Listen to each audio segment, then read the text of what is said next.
Hi there, I'm Clifford Bates, and welcome once again to reading Montesquieu's Spirit of the Laws. Today we are in Book 5 of the Spirit of the Laws, and which is still part of Part 1. It's Part 1 has the first 8 books of the Spirit of the Laws, and today yesterday we looked at the role of education, and now we're going to be looking in Book 5 what says the laws given by the legislature should be relative to the principle of government. Therefore, the interconnection between this is the idea that laws are always Aristotle would say laws relative to the regime. Laws are always relative to the regime. Here, Montesquieu, the government. What Aristotle would call regime, Montesquieu will call government or the Constitution. Right.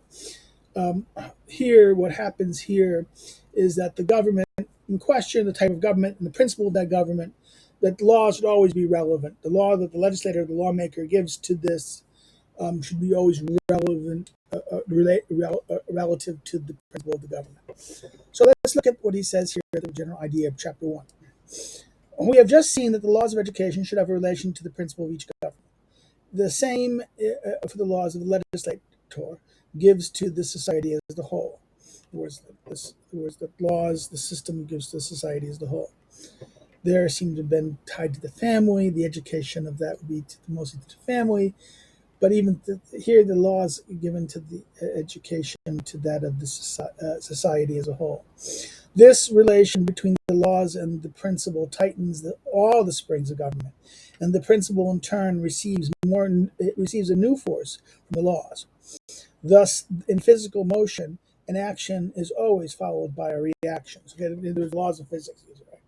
So what happens here is that there is this that the principle, the relationship of the laws and the principles gives the springs of the law. Remember, the principle of the law has certain springs, and those springs are tied to the principle, right? What is the principle of? Remember, the principle of republic's political virtue. That of king monarchy is going to be honor, and that of despotism fear. Right? Those are the springs. Those are the engines, the things that cause action. And that here he's saying what? That the laws, institutions of laws that are created that are relative, are kind of like what? They add new force to this. That the relation between the laws and the principles tighten all the springs of government, and therefore what it does is, like in physical motions, an action is always followed by a reaction, right? We shall examine the relation of each government, and we shall begin with the republican state, which has virtue as its principle. So again, he's going to start out with the republican principle. Now, notice that in education, he started with the monarchy, which deals with the heart, then the opposite, despotism, and then he brought in republican government, right? Now he's going to start with Republican government, tied with virtue. Chapter 2. What virtue is in the political state? What is virtue in the political state, right? He says, virtue in the republic is a very simple thing. It's love of the republic. It is a feeling and not a result of knowledge. Whoa, it's not. It's a feeling and not a result. It's the lowest man in the state, like the first, can have this feeling.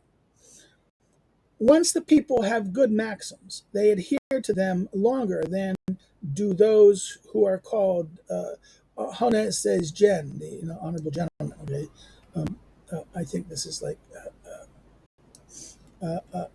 this is the honorable gentleman, right? This is this.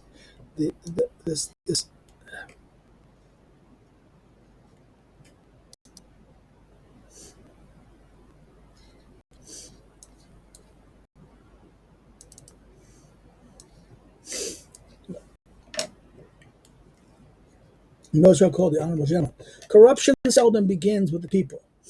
From their middling enlightenment, they have often derived a stronger attachment to that which has been established. So this is very interesting. That corruption is really going to be done by the people than people. They're going to be done because they're middling enlightenment. They're going to have their enlightenment is going to be middling. It's not going to be like the height. Therefore, it's the elites that's going to cause the problem, the better sort. And this is the point. The love of the homeland leads to the goodness in the Moors, and the goodness in the Moors leads to the love of the homeland. The less we can satisfy the less we can satisfy our particular passions, the more we give ourselves up to the passions for the general order. Why do monks so love their order? Their love comes from the same thing that makes their order intolerable to them. Their rule deprives them of the very things upon which ordinary passions rest. What remains is the passion for the very rule that afflicts them. In other words, the more austere it is, that is, the more it curtails their inclinations, the more force it gives to those that remain. This is his analogy about the monks, right? He's usually there's something about how the in monasteries, in the monastic orders, uh, they they end up loving the thing that very much is the reason why they can't enjoy their certain things. Um, he gives that in other words, the love of the homeland is leads to the good mores and goodness in mores, and goodness in mores return love of the homeland. The less we can satisfy our general passions, the more we give ourselves up to the general order. And he then uses the example of the monasteries. Right now, this leads to chapter 3. The love of the republic in a democracy is the love of democracy. The love of democracy is the love of equality. The love of democracy is also the love of frugality, so therefore equality and frugality. As each one there should have the same happiness, the same advantages, each should taste the same pleasures and form the same expectations. This is something that cannot be anticipated only from a common frugality. Love, sorry, I've got a little bit of sinus. Still fighting with my sinus problems. Okay, hold on. Love of equality in a democracy limits ambition to a single desire, the single happiness of rendering great service to one's homeland than other citizens. Men cannot render it equal services, but they should equally render it service. So men will differ in their ability to render services. They cannot render it equal services, but they should equally render it service. At birth, one contracts an immense debt to it that can never be repaid. Right? This is the idea that you are born into the thing. There's a debt involved, and you never can repay it. Thus, the distinction in a democracy arises from the principle of equality. Even when equality seems to be erased by successful service or superior talents. In other words, this is the thing. In democracy, everyone is born to it, and everyone is equal to it, and has obligations to the society. And that therefore there is this sense that you're never going to escape a debt that you can never repay, and therefore you have an obligation towards it, love of it, and that carry love of love of this democracy, love of the country, and that there and thus it can. The distinction in a democracy arises from the principle of equality, and even when that equality is erased by this and different talents, right? The love of frugality limits the desire to possess to the mindfulness required by that which is a necessities for one that required by that which is necessary for one's family, and even by that which is superfluous for one's homeland. In other words, desire to possess. In other words, the frugality, desire to possess, reminded by that which is necessary for the family, and even by that which is superfluous for one's homeland. Wealth gives a power that the citizen cannot use for himself, for he would not, be equal. So, in other words, great wealth gives this power to a citizen that he cannot use for himself, for he would not be equal. It also provides delights that he should not enjoy, because these would likewise run contrary to equality. Thus, by establishing frugality in domestic life, good democracies open the gate for public expenditures, as it happened in Athens and Rome. Magnificence and abundance had their sources in frugality itself. And just as religion requires unsullied hands so that one can make offerings to the gods, the laws wanted frugal mores so that it could give to one's homeland.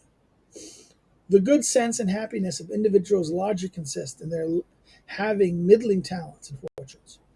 If a republic whose laws have been formed that have formed many middling people is composed of sober people, it will be governed soberly. If it is composed by happy people, it will be very happy. Number chapter 4. How the love of equality and frugality is inspired. Love of equality and the love of frugality are strongly aroused by equality and frugality themselves. When one lives in a society in which both are established by the laws, in monarchies and despotic states, no one aspires to equality. The idea equality does not even occur. In those states, everyone aims at superiority. In other words, this thing, our despotic states of this, no one aspires to equality because that's rather equality. The idea of equality does not even occur in these places. Why? Because these states, these places, they aim at superiority. The people of the lowest condition desire to quit those conditions only in order to be masters of others. It is the same for frugality. In order to love it, one must practice it. Those who are corrupted by delights will not love the frugal life. And if this had been natural, and ordinary, Alcibiades would not have been the wonder of the universe. Nor will those who envy or admire the luxuries of others love frugality.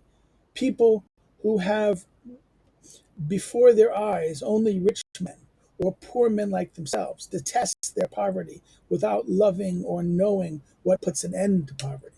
Okay? In other words, this idea is that you need to be careful here. If you only see the rich or to see the poor, you don't know how to, you detest your poverty, but without seeing no. In other words, people who have owned their lives only the rich and rich men or poor men like themselves will detest poverty without loving or knowing what puts an end to poverty. This is his point. This is a very important point here about this. Therefore, it is a very true maxim that if one is to love equality and frugality in a republic, there must have been these must have been established by the laws. In other words, equality and frugality it has to be there in the laws. In other words, you can't have. In other words, this is why democracies must have strict laws about wealth showing, displays of wealth, and punishment for those who excessively show wealth, or even and regulations about the poor, about requirements of wealthy people to take care of the poor, or things like this that prevent the poor, not allow great poverty, not allow, not allow great excesses of wealth either. These two things are dangerous. Um, Chapter 5. How the laws establish equality in democracy. Some legislatures in ancient time, like Lycurgus and Romulus, divided the land equally. This could happen only at the foundation of a new republic, or when the old one was so corrupt and the spirit so disposed that the poor believed themselves obliged to seek and the rich obliged to suffer such a remedy. If the legislature who makes such a division does not give laws to maintain it, his is the only his is only a transitory constitution. Equality will enter at a point not protected by the laws, and the republic will be lost. So therefore, that's the problem: is that if you don't give laws and institutions and things to do it, to maintain it, it's not going to maintain itself. It's a transitory constitution. One must therefore regulate to this end dowries, gifts, inheritance, testaments, and the sums of all kinds of contracts. In sum, all kinds of contracts, and regulate them. For if it were permitted to give one's goods to whomever one wanted, as one wanted, each individual would disturb the disposition of these fundamental laws. Again, this is this idea of equality. This is the regulatory of how you can give and how you can do it, how wealth can be obtained, how to be given it. In Athens, Solon acted inconsistently with the old laws, which ordered that goods should remain in the family of the testator. When he permitted one to leave one's goods to whoever one wanted by testament, provided no one had children, provided one had no children. He acted consistently with his own laws, for by canceling debts he had sought equality. The laws that forbid one to have two inheritance was a good law for democracy. It originated in an equal division of the lands and portions given to each citizen. The laws did not want any one man to have several portions. The laws ordering the closest male relative to marry the female heir arose from a similar source. Among the Jews, this law was given after a similar division. Plato, who founds his laws in this division, also gives it also, and it was an Athenian law. So Plato's laws required that in other words, the law ordering the closest marry the female heir. Okay, it was there was a certain law in Athens of which, as far as I know, no one has understood the spirit. Marriage is permitted to the stepsister on the father's side, but not to the stepsister on the mother's side.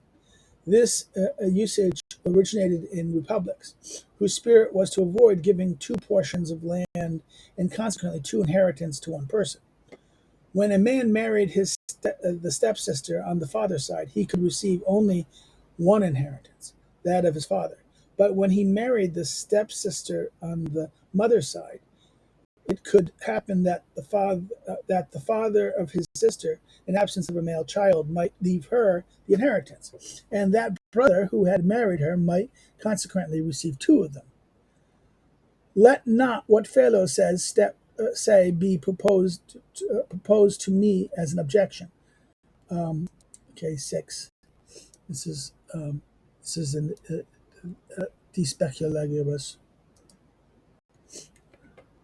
That though in Athens one might marry a stepsister on the father's side and not on the mother's side, in Lacedaemon one could marry a stepsister on the mother's side but not on the father's side. For I find in Strabo that in Lacedaemon, when a stepsister married a brother, she had half the brother's portion for her dowry. It was clear that this second law was made to curb the bad consequences of the first, in order to prevent the goods of the stepsister's family from passing to the brother's half. Half of the brother's goods were given to the stepsister as a dowry. Seneca, speaking of Silenos, who had married his stepsister, says that such permission had restricted application in Athens and was applied generally in Alexandria. In the government of one alone, the question of maintaining the division of goods hardly arose. And that, applied in Alexandria, in the government of one alone, one absolute ruler, this maintain this division of goods hardly arose. And it's either monarchy or despotism. In order to maintain this division of lands in a democracy, it was a good law that wanted the father of several children to choose one to inherit his portion and to have his other children adopted by someone who had no children, so that the numbers of children might be maintained to equal numbers of shares. Phallius of Calderon, this is one of the guys who, of book 2, other than Plato, in book 2, Hauser's Politics, theorists, right? Phallius of Calderon devised a way of rendering fortunes equal in the Republic where they were not equal. He wanted the rich to give dowries to the poor and receive none from them, and the poor to receive silver for their daughters and to give none. But I know no republic that adopts such a rule. It places the citizens under such striking different conditions that they would hate the very equality that one sought to induce. It is sometimes good for laws not to appear to go so directly towards the end they propose. This is the point. In other words, there's laws too exact, too specific, and it creates resentment to the regime. And therefore, maybe you have to go about these things more indirectly, okay? More through deceit, whereas indirect towards the purpose they propose. Although in a democracy, real equality is the soul of the state, still this equality is so difficult to establish that an extreme precision in this regard would not always be suitable. In other words, don't be precise. In other words, this you should want equality of the soul, but this is not. It's going to be difficult to establish, and the more you force it, the more it's going to cause problems. It is suffice to establish a census that reduces differences or fixes them at certain points. After which it is the task of particular laws to equalize inequality, so to speak, by the burdens they impose on the rich and the reliefs they afford to the poor. Only wealth of a middling size can give or suffer these kinds of adjustments, because for men of a moderate fortune, all power and honor not accorded them is regarded as an affront. So this is the problem. You can only do these kind of things. You can only those who have extraordinary wealth and power. Okay, they're going to see any attempt on them as an affront, any of power and honor, all those fortunes, all power and honor not accorded them is regarded as an affront. And every inequality in democracy should be drawn from the nature of the democracy and from the very principle of equality. For example, it can be feared that the people who need steady work for their livelihood might become too impoverished by a magistrate, or that they might neglect its function, that artisans might become arrogant, that too numerous free men might become more powerful than the original citizens. In these cases, equality among the citizens in a democracy can be removed for the utility of democracy. Okay, in other words, that saying, okay, like now this is 12, and by here he Solomon excluded the burdens of those who of fourth senses. In other words, you just you just change the rules that to make sure that the system is relatively played equal. But it is only an apparent equality that is removed. For a man ruined by a magistrate would be in a worse condition than the other citizens. And this same man, who would be obliged to neglect its function, would put the other citizens in a condition worse than his, and so forth. Okay, this is why he does this in that sense. Chapter 6: How the laws should sustain frugality in a democracy. Ron? It is not sufficient in a good democracy for the portion of land to be equal. They must be small. As in the Romans, Curtius said to his soldiers, God forbid that a citizen should esteem as little that land which is sufficient to nourish a man. So you should esteem less than that. Enough land that you feed yourself. The idea is that there should be proportions of land, but they should have enough that they can sustain themselves, right? All the equalities of fortune sustain frugality. As the equality of fortune sustained frugality, frugality maintains the equality of fortune. These things, though different, are such that they cannot continue to exist without each other. So frugality and equality. Once you destroy frugality, there's not going to be equality. Okay, if I'm in a sense. And each is the cause and the effect. If one of them is withdrawn from democracy, the otherwise will follow. So therefore, both of these things, frugality and equality. Certainly, when democracy is founded on commerce, it may very well happen that individuals have great wealth, yet that the Moors are not corrupted. This is because the spirit of commerce brings with it the spirit of frugality, economy, and moderation, work, wisdom, tranquility, order, and rule. So commerce brings with it what? The spirit of frugality, economy, moderation, work, wisdom, tranquility, order, and rule. Thus, as long as this spirit continues to exist, the wealth it produces has no bad effect. So it's not about wealth or the generation of wealth, the generation of money. It's about the spending and luxury. Okay, this is the point. The ill comes when the excess of wealth destroys the spirit of commerce. One sees the sudden rise of the disorder of inequality, which had not made themselves felt before. In order for the spirit of commerce to be maintained, the principal citizens must engage in commerce themselves. This spirit must reign alone and not be crossed by another. All the laws must favor it. These same laws, those provisions provide fortunes in possession as commerce increases them, must make each poor citizen comfortable enough to be able to work as the others do, and must bring each rich citizen to a middle level such that he needs to work in order to preserve or to acquire. In other words, You can't get so rich that you don't need to work, or so poor that you can't work. Everyone must be working, doing action, acting. In the commercial republic, the law is giving all citizens an equal portion to the inheritance of the father is very good. In this way, whatever fortune their father may have had, his children, always less rich than he, are led to flee luxury and work as he did. I speak only of commercial republics because those are the because for those that are not, the legislature has to make many other regulations. It is 14. This is women should dowry should be there. It is at this point. So commercial republics is to make sure everyone divides it, or you're going to have to regulate dowries of women. In Greece, there were two sorts of republic. Some were military, like Lacedaemon, and some were commercial, like Athens.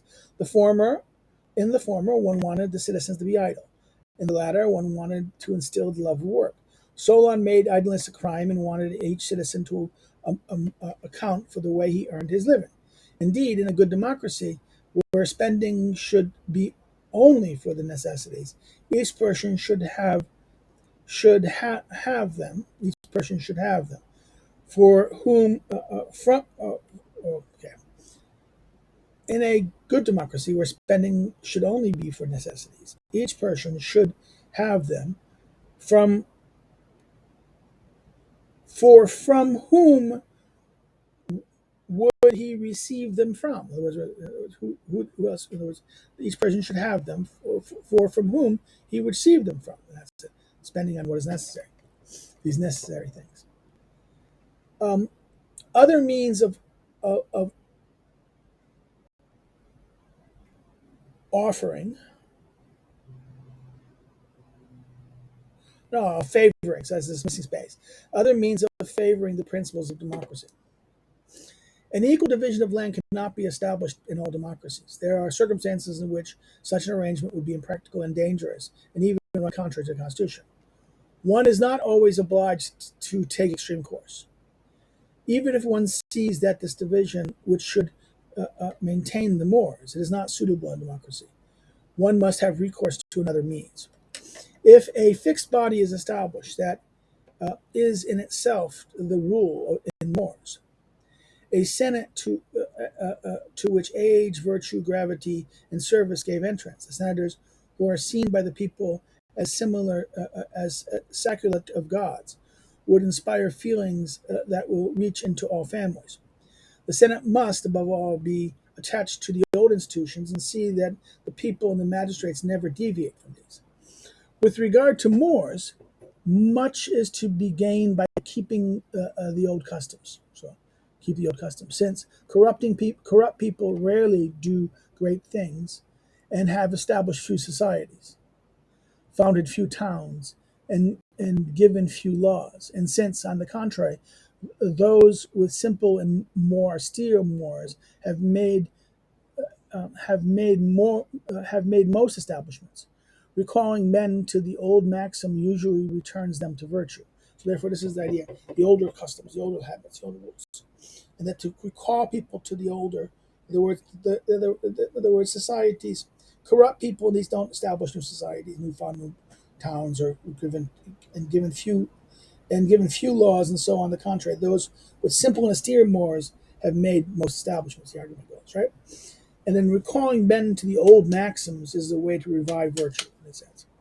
This is the way to return to the old mores, the old habits. Moreover, if there had been some revolution and one had given the state a new form, it could scarcely have been done without infinite pain and work, and rarely with idleness and corrupt mores. Now, this is the point that scarcely could have been done without infinite pain and work, and rarely with it. The very ones whom made the revolution want it to be savory. They could scarcely have succeeded in this without good laws. Therefore, old institutions are usually correctives, and the new ones abuses. In a government that lasts a long time, one descends to ills by imperceivable degrees, and one climbs back to the good only with an effort. It has been asked whether the members of the Senate of which we are speaking should be members for life or set time. They should doubtless be chosen for life, as was done in Rome, Macedonia, and even in Athens. The Senate in Athens, a body that changed every 3 months, must not be confused with the Areopagus, whose members were established for life, a permanent model, as it were. So he's talking about the Senate. In other words, even in Athens, the Areopagus. This is the higher body, which ties with the gods and ties with the. Here is a general maxim in the Senate. In a Senate made to be the rule, and so to speak, the disputory of the Moors, senators should be elected for life. In a Senate made to plan public business, senators can change.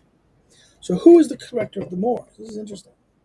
This is the question: who does the Moors? Senates that deal with the Moors and the question of habits. The spirit, says Aristotle, ages like the body. This reflection is good only in regard to a single magistrate and cannot be applied to an assembly of senators.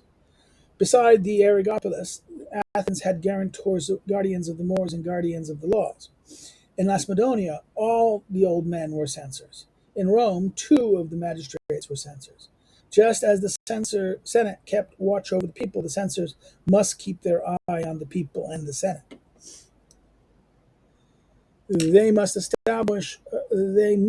reestablish all that had become corrupt in the republic: noticeable slackness, judge oversights, and correct the mistakes, just as the law punishes crime. The censors must establish. In other words, they must reestablish all that has been corrupted by the republic: notice slackness, judge oversight, and correct the mistakes, just as the laws punish crimes. The Roman law that wanted the accusation of adultery to be made public maintained the purity of the Moors remarkably well. It intimidated the women, and it also intimidated those who kept watch over them. Nothing maintains Moors better than the extreme subordination of the young to the elderly. Both are contained, the former by respect for they have for the elderly, and the latter by the respect they have for themselves. Nothing gives greater force to the laws than the extreme subordination of the citizen to the magistrate. The great difference, as Lycurgus set up between the Lacedaemonians and Alcides, says Xenophon, consists above all in his having made the citizens obey the laws. They hasten when the magistrate calls them. But in Athens, a rich man would despair. But in Athens, a rich man would despair if one believed him dependent on the magistrate. In other words, this is the difference. The Athenians, the idea that rich man did not necessarily fear the magistrate the same way. Paternal authority is also very useful in maintaining mores. We have already said that none of the forces in a republic is as repressive as those of other governments. The laws must, therefore, seek to supplement this. They do so by parental authority. In Rome, fathers had the right of life and death over their own children. In Macedonia, each father had the right to correct the child of another. In Rome, paternal power was lost along with the republic. In monarchies, there were no questions of such pure mores. One wanted each person to live under the power of the magistrates. The law of Rome, which accustomed young people to dependency, delayed their coming of age. Perhaps we were wrong to take up this usage. This much constraint is not needed in a monarchy.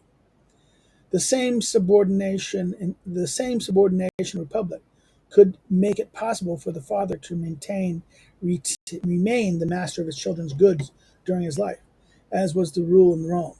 But this is not in the spirit of monarchy. So again, the question of this, and the idea of the Roman fathers, the power of the Roman. If you're saying that the power of the Roman father was one of the things that moderated the forces of the republic. It's a very interesting point that he makes here. In chapter 8, how the laws should relate to the principles of government and aristocracy.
Come on, Article 4.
Tainer.